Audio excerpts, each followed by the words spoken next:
dalam buku-buku seperti Tari Pendidikan Anak Usia Dini dan Tari Pendidikan. Paradigma baru melejitkan potensi anak. Selain itu, Profesor Elindra sering menjadi narasumber nasional, juri, serta penelah di bawah Kementerian Pendidikan dan Kebudayaan. Atas dedikasinya, beliau menerima setel lencana dari Presiden Republik Indonesia pada tahun 2017. Dengan pengalaman lebih dari 2 dekade, Profesor Elindra Yeti terus menginspirasi melalui inovasi pembelajaran yang memadukan seni tari, kreativitas, dan pendidikan anak usia dini. Demikian profil singkat beliau. Selanjutnya dengan hormat kami persilakan Ibu Profesor Dr. Elindra Yeti, MPD, kurang lebih 30 menit untuk memulai pemaparan materi. Waktu dan layar kami persilakan Ibu. Baik, terima kasih. Selamat siang. Salam sejahtera untuk kita semua. Salam budaya, Om Swastiastu, Namo Buddhaya, salam kebajikan. Yang saya hormati Bapak Rektor ISI Bali, kemudian Direktur Program Pasca Sarjana ISI Bali, kemudian ada beberapa dosen ya, dosen dari ISI Bali, dan juga para narasumber yang baru saja Prof. Yudi Sukmayadi sudah mempresentasikan materinya luar biasa, menyimak apa yang disampaikan oleh Prof. Yudi. Dan pertama saya mengucapkan terima kasih atas kesempatan ini yang sangat luar biasa menurut saya, karena melihat temanya ini sangat apa namanya sangat-sangat unik gitu ya. Tapi inilah kita di bidang seni dan budaya ini, bagaimana kita mendiskusikan tentang jana, buwana, dan jana. Ini luar biasa pengetahuan manusia dan dunia. Baik, saya langsung saja, mohon izin saya langsung ini ya, Bu, uh, buka PowerPoint. Ya. Nah, saya untuk tema ini saya melihatnya dari perspektif tari pendidikan, ya, karena memang bidang saya memang terkait dengan tari pendidikan ini yang kali ini akan disampaikan dalam kuliah tamu program Pasca Sarjana ISI Bali.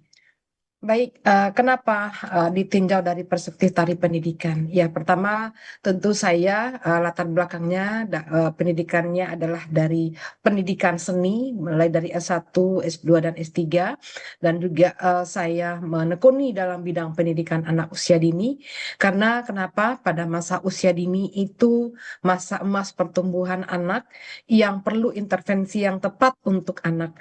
Nah, peran seni sangat strategis ya ketika kita berikan intervensi pada anak usia dini. Karena masa perkembangan dan pertumbuhan otak manusia itu 85% pada masa usia dini.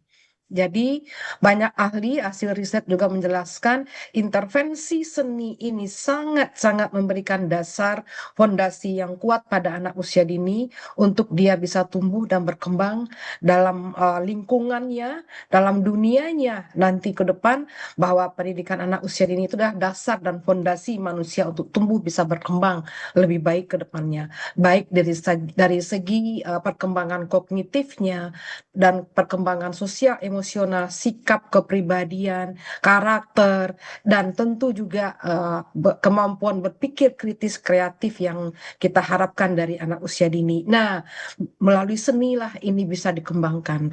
Nah, dari situ saya memperdalam bidang seni untuk anak usia dini terutama. Nah, kenapa tari pendidikan? Bahwa disampaikan pertama kali yang mencetuskan tari pendidikan ini adalah Laban ya. Beliau itu keluar dari aturan-aturan baku dari tari balet waktu itu.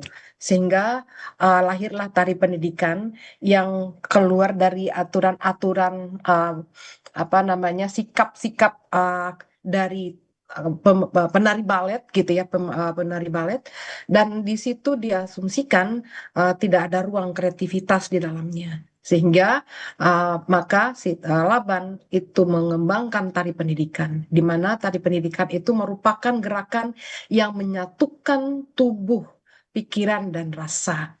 Nah, ketika kita bergerak, ya, bergerak tubuh kita melakukan gerakan-gerakan tangan, gerakan kepala, harus melibatkan pikiran. harus melibatkan rasa. Jadi ada koordinasi antara gerak tubuh, pikiran, dan rasa. Inilah yang dibangun dalam tari pendidikan. Makanya ini sangat tepat sekali ya dengan tema hari ini, yaitu Jana Buana Jana. Ini adalah bagaimana si individual sebagai seorang manusia melakukan apapun ketika kita bergerak harus melibatkan otak dan rasa. Jadi kalau tidak terjadi koordinasi antara gerak tubuh, otak, dan rasa dalam kehidupan kita sehari-hari, banyak kejadian, kecelakaan, dan seterusnya, mungkin hal-hal yang menimbulkan celaka buat diri kita sendiri adalah mungkin pada waktu sepersekian detik tidak ada koordinasi antara gerak tubuh, otak, dan rasa. Gitu. Nah, itu dari ahli neuroscience juga itu menyampaikan. Nah, oleh karena itu, di sinilah tari pendidikan berfungsi dalam praktiknya, di mana tari itu benar-benar harus melibatkan rasa dan pikiran. Kemudian juga Gilbert menyampaikan bahwa tari pendidikan itu adalah sarana untuk pengembangan kreativitas dan penanaman estetika siswa dalam konteks pendidikan gerak. Nah, ini oleh Gilbert. Dari beberapa riset yang sudah saya lakukan, pengalaman estetika atau penanaman estetika kepada peserta didik saat ini di dalam dunia seni budaya, ini memang mata pelajaran seni budaya ini agak sedikit dinomorduakan dari mata pelajaran lain. Karena bagi sebagian banyak orang, bahwa seni itu masih dianggap hanya sebagai hiburan. Padahal juga seni itu Selamat merupakan sebuah terakhir, Kak. pengetahuan yang perlu dimiliki oleh anak, di mana dalam beraktivitas seni itu disitulah penanaman estetika pada siswa.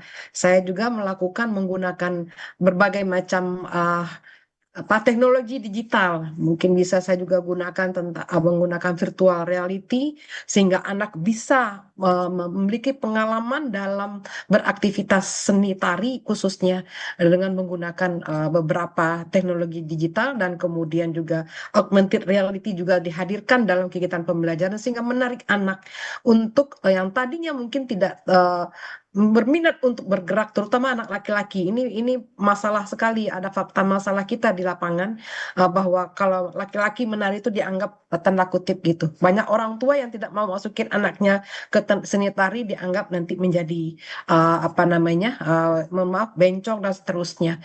Jadi dengan kegiatan tari pendidikan yang saya terapkan ini, bagaimana kita melatih anak semua dalam beraktivitas gerak itu mengaktivitaskan multisensorik semua anak gitu. Nah, sehingga tadi anak laki-laki yang tadi agak tidak berminat dengan menghadirkan teknologi digital dan seterusnya, dan mereka akhirnya mau bergerak dengan baik, dengan semangat bahkan. Nah, Liendro juga menjelaskan bahwa tadi pendidikan itu merupakan peran sentral dalam mengintegrasikan tubuh, artistik, intelektual, kreatif, dan sosial. Nah, ini sangat terlihat sekali bagaimana ketika seseorang dalam beraktivitas gerak tari ya, di situ juga dalam mengintervensi, menstimulasi intelektual, menstimulasi kreativitas, dan tentu juga bagaimana hubungan individu dengan lingkungannya sebagai lingkungan sosial.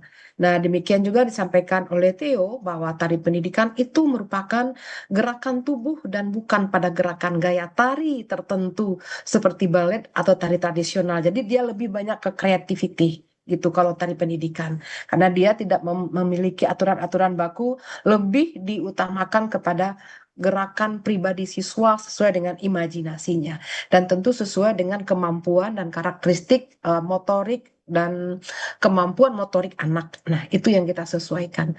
Dalam tari pendidikan itu mungkin berbeda dengan tari yang kita pelajari seperti dalam program studi tari atau seni tari murni gitu ya. Nah, itu betul-betul kita belajar teknik. Nah, berbeda lagi nanti kalau anak yang berbakat. Kalau anak berbakat baru kita kembangkan sesuai dengan teknik-teknik gerak kayak tari tertentu. Nah, ini untuk menstimulasi anak, maka kita berikan anak untuk melakukan gerakan bebas dari pribadi anak sesuai dengan ekspresinya, sesuai dengan imajinasi, tentu bersesuai dengan stimulasi gerak yang diberikan kepada anak. Nah, berdasarkan hal ini, tari sebagai aktivitas artistik juga bagian. Tari bukan sekedar gerak, tetapi ekspresi artistik. Nah, di sini bahwa tari itu medium ekspresi tubuh manusia gitu.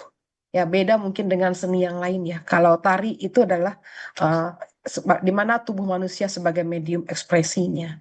Nah, kemudian dengan mengekspresikan gerak melalui tubuh yang mengkoordinasikan otak dan rasa akan dapat menghadirkan pengalaman estetis baik bagi apa namanya si penarinya maupun bagi yang menonton. Nah, ini juga menghubungkan manusia tentunya dengan dunia. Karena kenapa? Karena dalam dalam melakukan tarian tentu berbagai tema-tema yang berkaitan dengan manusia dalam kehidupan kita, lingkungan kita, masyarakat global saat ini. Tentu ini menjadi tema yang diangkat dalam mengembangkan tarian. Dan di mana tarian itu harus menciptakan makna melalui gerak. Karena gerak itu adalah merupakan bahasa atau ekspresi yang disampaikan oleh para penarinya. Demikian juga terkait dengan hubungan manusia dengan pengetahuan dalam tari. Tadi juga disampaikan bahwa tari sebagai cara manusia untuk mengetahui dunia sungguhnya. Bahwa tubuh adalah sebagai alat pengetahuan, gerak sebagai bentuk komunikasinya. Karena tadi sudah disampaikan bahwa apa yang dilakukan, setiap gerakan yang diberikan itu tentu memiliki makna tertentu yang apa namanya dikomunikasikan kepada penonton. Kemudian tari itu merupakan ekspresi tubuh yang menafsirkan pengalaman manusia itu sendiri dan pengetahuan estetis melalui praktik tari. Jadi ini disampaikan oleh Skinner ya dalam bukunya bahwa ilmu pengetahuan dan perilaku manusia ini sangat erat sekali dengan kaitan tari sebagai manusia, sebagai cara manusia untuk mengetahui dunia. Nah, berikutnya bahwa di dalam tubuh sebagai medium utama dalam tari, di mana tubuh sebagai pusat pengalaman estetis ya, karena dia adalah sebagai sarana ekspresi dan komunikasi. Tadi dikatakan menyampaikan makna tanpa kata, bisa juga menghubungkan individu dan lingkungan melalui gerak tubuh akan memahami dunia. Nah, tadi juga sudah saya sampaikan dalam pengalaman saya untuk tari pendidikan pada anak usia dini, justru juga mengajarkan anak mengenal lingkungan apa namanya, lingkungan hidup ya, bisa menjaga tumbuhan, hewani, kemudian lingkungan dan manusia, bagaimana dia menjalin hubungan dengan manusia, dengan apa namanya hewan, dengan tumbuh-tumbuhan. Nah, di situ tema-tema yang kita angkat untuk tari pendidikan itu justru banyak tema-tema lingkungan, sehingga anak punya gambaran yang konkret gitu ya, yang bukan abstrak, karena anak usia dini harus konkret. Semua apa yang diekspresikan oleh mereka, apa yang dilihat di lingkungan sekitar mereka. Dia harus paham kalau ingin menarikan tari apa kupu-kupu, dia harus tahu seperti apa binatang kupu-kupu. Kalau dia ingin menarikan tari kelinci, dia harus tahu bagaimana bentuk kelinci, bagaimana ketika kelinci berlari, melompat, gitu. Kalau ada menarikan tari kucing misalkan, bagaimana kucing berlari dan melompat dan seterusnya. Semua sebagai tema yang kita ambil adalah apa yang ada di lingkungan sekitar. Dalam rangka itu juga anak-anak bisa mengenal lingkungannya melalui tari. Nah, inilah menariknya kita di bidang seni tari, sangat luar biasa. Dan berikutnya bahwa gerak sebagai bahasa dalam tari, karena gerak bukan sekedar fisik tetapi bermakna. Ya, karena dia menyampaikan emosi dan cerita. Dan dia juga sebagai medium interpretasi dari budaya. Nah, ini yang sangat erat, yang lekat dengan kita di Nusantara ini dengan berbagai keunikan dari setiap tari-tarian yang ada di budaya kita, di Nusantara kita. Kita sangat kaya ini, dan melalui medium interpretasi budaya juga sekaligus memperkenalkan seni budaya kepada peserta didik kita, pada generasi muda kita, agar mereka tidak kehilangan identitas budaya. Itu juga yang paling penting menurut saya, karena di era sekarang ini kalau kita apa namanya tidak membentengi anak-anak atau peserta didik agar dia memahami budayanya, nanti ketika dia beradaptasi dengan budaya lain, sementara dia sendiri tidak mengenal budayanya, identitas budayanya. Ini disampaikan oleh Banks ya dalam pendidikan multikultural, bahwa ketika anak yang tidak memahami identitas dirinya, tidak memahami identitas budayanya, atau tidak mengenali identitas budayanya, dia akan memiliki permasalahan dalam adaptation dengan lingkungan di tempat mungkin di dunia baru, atau mungkin dia ke daerah tertentu yang mungkin dia belum pernah datang ke sana. Nah, itu juga yang sering dihadapi oleh anak-anak yang akhirnya shock culture ya, kalau dia pergi ke luar negeri kuliah. Ada beberapa anak yang beasiswa tidak sanggup untuk bisa berinteraksi dengan negara tertentu karena dia belum memiliki kemampuan adaptasi yang bagus. Nah, itu karena apa? Karena anak tidak diperkenalkan sejak usia dini dengan identitas budayanya sendiri gitu.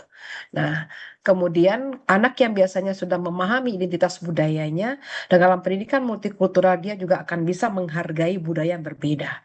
Nah, juga diperkenalkan, silakan mengenali, mengetahui tentang budaya lain, seni-seni di negara lain, daerah lain. Kemudian bagaimana manusia atau masyarakat di daerah berinteraksi dengan lingkungan sekitarnya. Maka di situ juga akan mengenalkan anak yang disebut dengan literasi budaya. Jadi mereka mengenali budayanya dan bisa menghargai budaya orang lain dan memahami budaya orang lain sehingga membuat anak bisa mudah berinteraksi.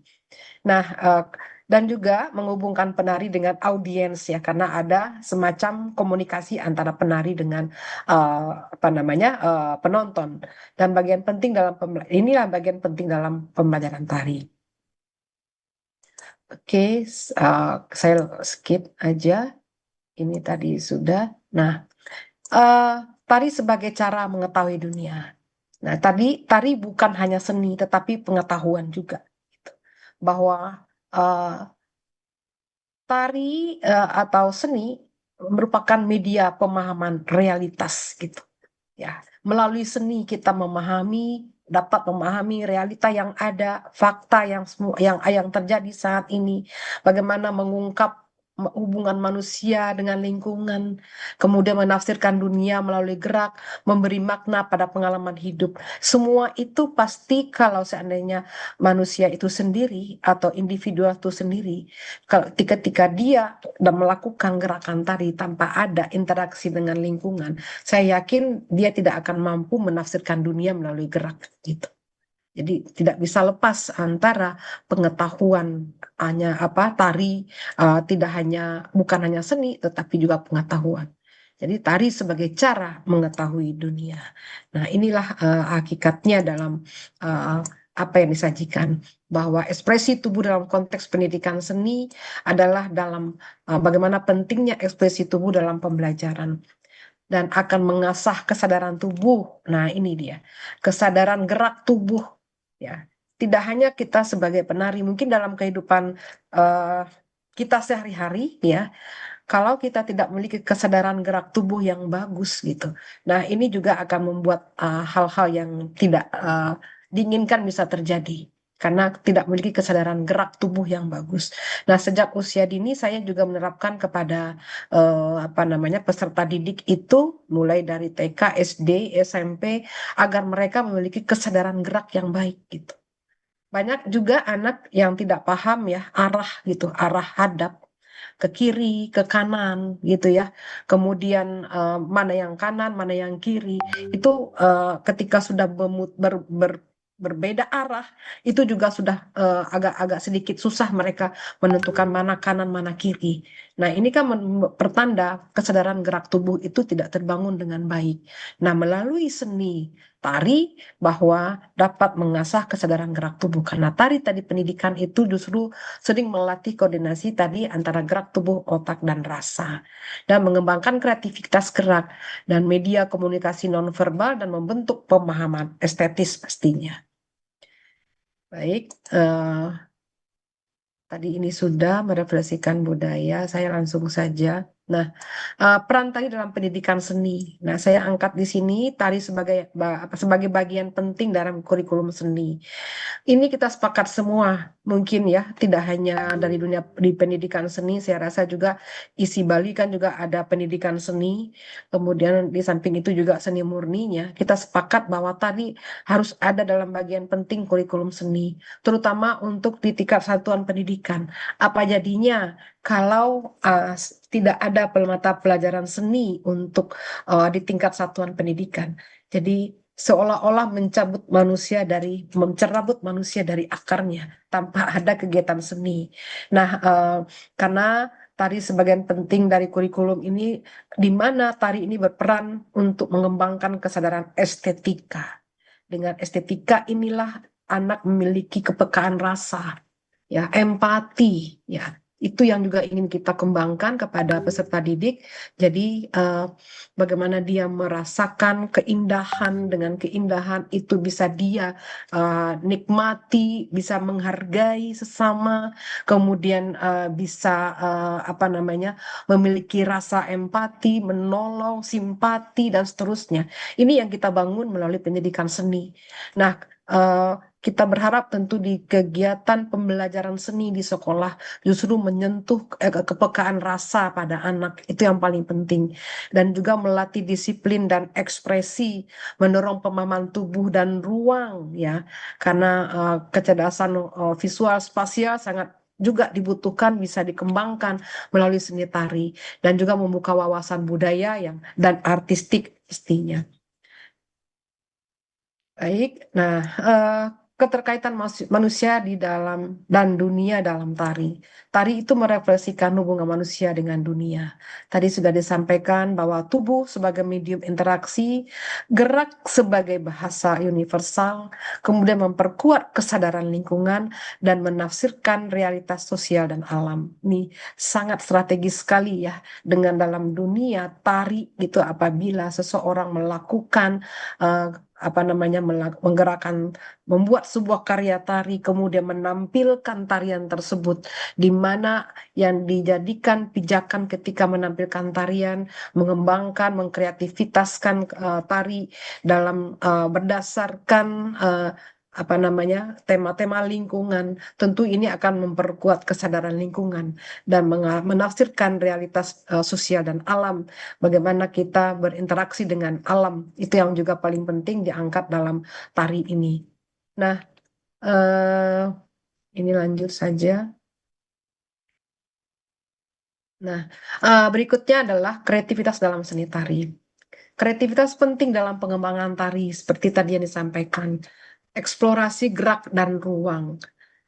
Bahwa ketika melakukan eksplorasi gerak dan ruang, tentu apa yang akan melalui stimulasi visual, audio, dan seterusnya. Kemudian bagaimana eksplorasi gerak itu dilakukan berdasarkan imajinasi, stimulus gerak dari apa yang dilihat, yang dirasakan, kemudian apa yang alami ya dalam kehidupan sehari-hari, itu bisa menjadi dasar untuk mengeksplorasi gerak dan ruang. Kemudian inovasi dari sebuah teknik dan ekspresi, kemudian penggabungan tradisi dan modernitas ya, itu menjadi dasar dalam kita mengembangkan kreativitas dalam tari dan juga membuka ruang interpretasi baru pastinya. Selanjutnya, saya ingin masuk ke, nah ini, bahwa tari sebagai media pembelajaran interdisipliner, bahwa tari menghubungkan berbagai disiplin ilmu antara seni, budaya, bisa juga psikologi, dan filsafat dan antropologi, kemudian pendidikan dan komunikasi, menumbuhkan pemahaman holistik.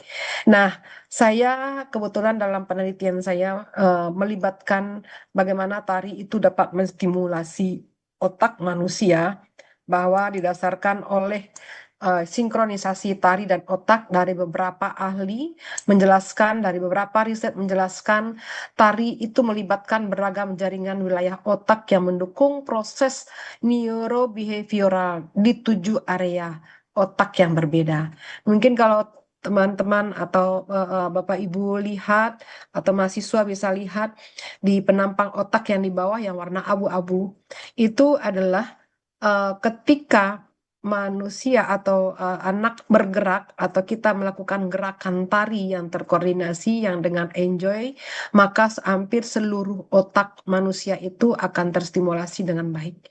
Nah, ini disampaikan oleh beberapa ahli bahwa tari adalah aktivitas fisik yang kompleks yang melibatkan jaringan dinamis wilayah otak, termasuk wilayah yang mendukung perilaku sensorik, motorik, kognitif, sosial, emosional, ritmis, dan kreatif. Nah, sedemikian rupa ya, bagaimana ketika tari itu betul-betul dilakukan, ketika melibatkan gerak, melibatkan otak dan rasa, maka dia akan menstimulus perkembangan otak, terutama pada anak usia dini sampai usia 17 tahun, karena perkembangan otak manusia itu 85% pada usia dini, sampai 17 tahun 95 dan seterusnya.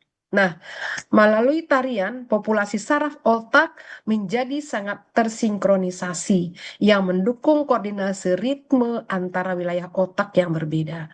Nah, menari bersama memupuk tidak hanya sinkronisasi intra-otak, tetapi juga sinkronisasi antar otak dan berfungsi untuk mendorong koordinasi interpersonal. Artinya apa? Menari bersama. Tadi disampaikan oleh Pak Yudi kalau dalam gamelan atau musik ensemble gamelan itu nggak bisa hanya bisa sendiri, suka ini sendiri, menonjol sendiri. Di dalam tari juga kolaborasi inilah yang dipentingkan, menari bersama dalam kelompok gitu, di mana masing-masing punya peran tertentu dan dia bertanggung jawab dengan perannya, saling mengisi, saling berkoordinasi antara penari satu dengan penari yang lain. Justru inilah yang paling sangat meningkatkan performa otak manusia karena terjadinya sinkronisasi intra otak dan antar otak gitu ketika kita menari dalam kelompok. Nah, ini sudah dilakukan risetnya oleh eh, apa namanya Brunsinske dan kawan-kawan bahwa pandangan lateral dan bagian koronal otak dengan daerah yang terlihat dipengaruhi oleh tarian disorot dengan yang warna abu-abu ini. Nah, tarian mempengaruhi korteks prefrontal dan seterusnya. Nah, ini disampaikan oleh para ahli neuroscience dan juga uh, dari yang mengembangkan brain dance itu dari Anne Green Gilbert, dia juga mengembangkan brain dance 8 gerak manusia yang dari dia ambil 8 gerak brain dance itu ketika manusia dari dalam kandungan sampai manusia itu lahir. Jadi 8 gerak itu adalah gerak murni dari manusia yang diambil ketika 8 gerakan ini dilakukan, maka ini bisa untuk semua umur dikembangkan oleh si Anne Green Gilbert dari Amerika. Nah, saya sudah melakukan riset tentang gerak tari dari Brian Den yang apa bukan gerak tari otak yang dikembangkan oleh Anne Green Gilbert. Ternyata tari-tari tradisional kita di Indonesia, ketika saya identifikasi waktu itu juga bekerja sama dengan apa namanya FKIP PGRI ya, Bu Kumala Dewi. Saya bekerja sama itu mengidentifikasi gerak-gerak tari Bali sangat banyak yang sesuai dengan 8 gerak dari brain dance ini. Nah, maka kita kembangkanlah brain dance ini berdasarkan gerak tari Bali. Itu sudah dilakukan oleh teman-teman waktu kita kerjasama dalam riset gitu.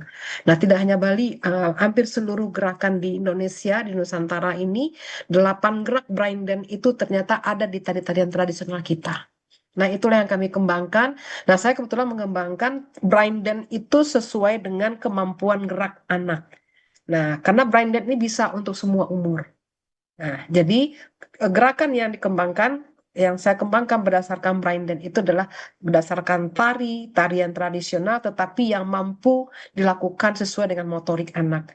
TK, SD, dan SMP. Nah, itu yang sudah saya lakukan bersama tim peneliti terkait dengan hal ini, dan ini sangat luar biasa jika ini dilakukan.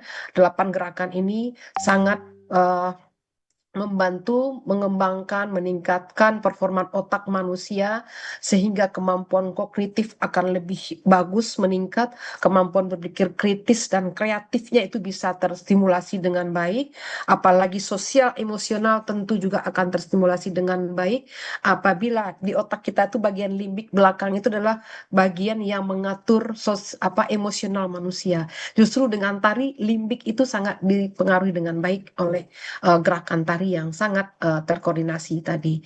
Apalagi untuk kreativitas, ini hal yang paling dapat dilakukan aktivitas yang diberikan kepada anak brain dance tadi berdasarkan gerak-gerak tari tradisional kita yang sudah kita create bagus dan itu kami sudah terapkan di beberapa sekolah ya hampir di seluruh Indonesia yang kami lakukan bersama dengan tim peneliti dan luar biasa hasilnya anak-anak yang tadinya malu-malu, anak laki-laki yang tadi nggak mau bergerak, nggak mau menari, akhirnya punya minat yang baik terhadap tarian.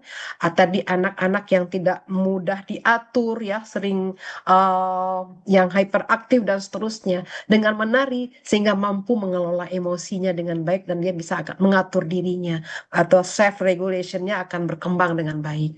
Nah inilah yang kami lakukan dalam riset saya dan akhir dari apa yang ingin saya sampaikan, kesimpulan bahwa tari sebagai wahana pengetahuan dan ekspresi, bahwa tari bukan hanya seni, tapi cara memahami dunia. Tubuh dan gerak sebagai medium pengetahuan. Pengalaman estetis memperkaya makna. Nah, estetis ini akan bisa memiliki kepekaan rasa sosial emosional yang baik dengan lingkungan manusia dan sekitarnya. Dan penting bagi mahasiswa seni dan seniman, saya rasa, dan membuka ruang ekspresi dan refleksi budaya pastinya. Mungkin itu yang bisa saya sampaikan, Bu Kumala Dewi. Terima kasih. Wassalamualaikum warahmatullahi wabarakatuh. Om Santi, Om Santi. Waalaikumsalam warahmatullahi wabarakatuh.